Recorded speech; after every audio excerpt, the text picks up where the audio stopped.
Is your business actually ready for a world where a simple software update is treated like a literal act of war? And think about this for a second. What happens when the artificial intelligence models running our entire global economy are secretly hard-coded with the cultural values of their creators?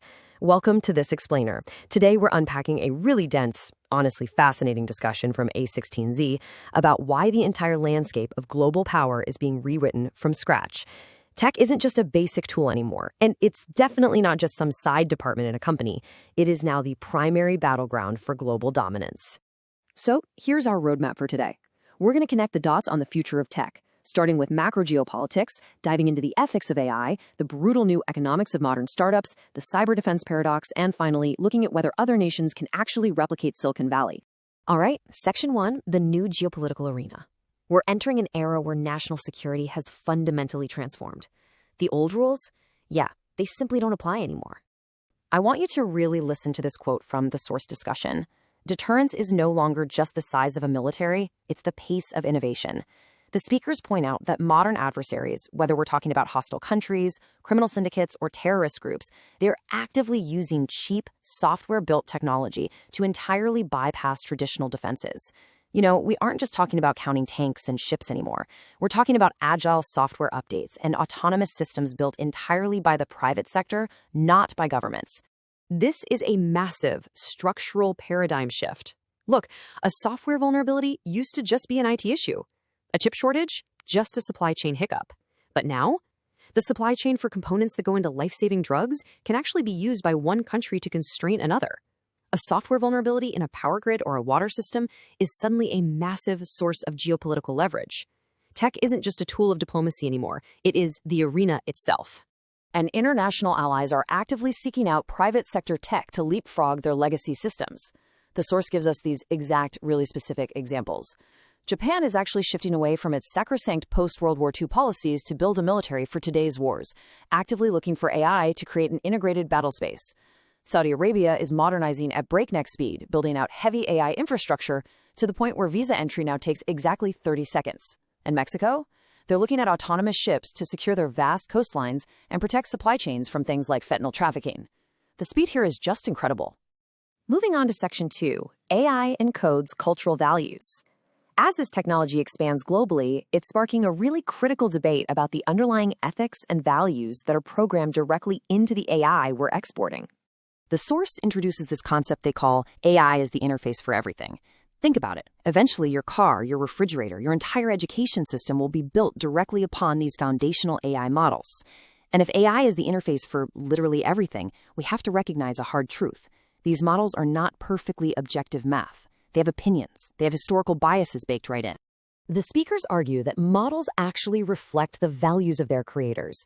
For instance, they contrast Western models, which they frame as protecting users from censorship and maintaining the rule of law, with models built under authoritarian regimes which might inject specific political will.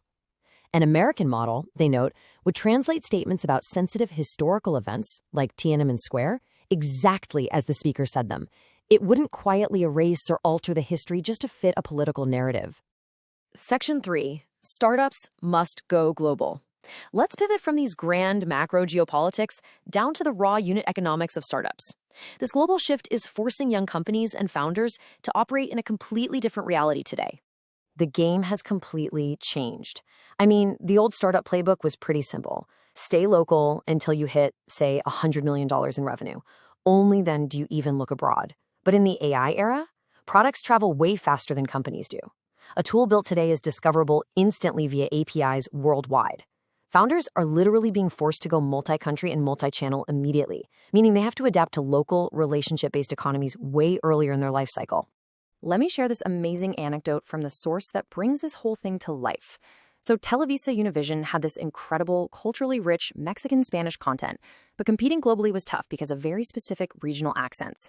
So they partnered with an AI startup called 11 Labs, using their tech to seamlessly dub the actors into multiple languages. We're talking keeping the exact intonations, the same laughs, but in French, Polish, you name it. Within months, this regional content was localized for the entire world, allowing them to land a massive global deal with Netflix. AI localization basically makes regional authenticity a global asset. But why is this rapid global expansion so revolutionary right now? It all comes down to this number, $10 million. The source explicitly points out that traditionally, setting up an international entity, navigating local laws, hiring a local team, that could easily cost $5 to $10 million before you even close a single deal. AI and instant digital distribution bypass this massive capital barrier entirely, completely changing the math for early-stage companies. Section 4, the cyber defense paradox. Moving on, we absolutely have to look at the security implications of this rapid expansion, specifically the fascinating dual-use nature of AI in the world of cybersecurity. I want to pose a really critical question to you, exactly as the experts debated it. Does AI actually help cyber attackers, or does it help cyber defenders more? It's a total paradox because, yes, AI makes finding vulnerabilities in code incredibly easy, but as the source notes, it also fundamentally disrupts the totally broken economics of cyber defense. Let's quickly trace how we got here. Hacking started as mere vandalism, right? Just teenagers messing up individual PCs. Then it evolved into theft, particularly when legacy systems like early Microsoft Windows and ActiveX were suddenly exposed to the internet way before they were ready. Today, it is escalated into literal warfare. The source site cites terrifying realities, like state-harbored criminal groups launching ransomware attacks against rural American hospitals, directly disrupting human lives. We have 20 years of pre-AI legacy code sitting out there, completely vulnerable. So who actually wins? The source uses this incredible analogy of digital doorknobs. AI gives attackers the advantage of continuously jiggling every single digital doorknob across a network at massive scale just to find one way in. But, the speakers argue, AI ultimately favors the defender. Why? Because for the very first time in history, the cost of finding and patching that 20-year backlog of insecure code has actually gone down. AI allows companies to proactively hack their own systems first and fix them, giving defenders a real long-term fighting chance. All right, Section 5, replicating Silicon Valley. We've talked about macro global shifts in software, but let's bring it down to the micro level. The number one question foreign governments ask when they look at this new tech arena is, how do we build our own Silicon Valley? The source unpacks a strict rule of 3 for a thriving tech ecosystem. First, technical talent. You absolutely need great universities graduating people who actually know how to build things. Second, pro-business laws. It must be easy to start a company, hire, fire, and retain equity without being punished. And third, ambition culture. Society must actually grant social status and uniquely reward massive entrepreneurial risk-taking. A lot of countries have the talent, sure, but they completely lack the legal frameworks and the cultural support. This ecosystem is incredibly fragile. Take Norway, for example.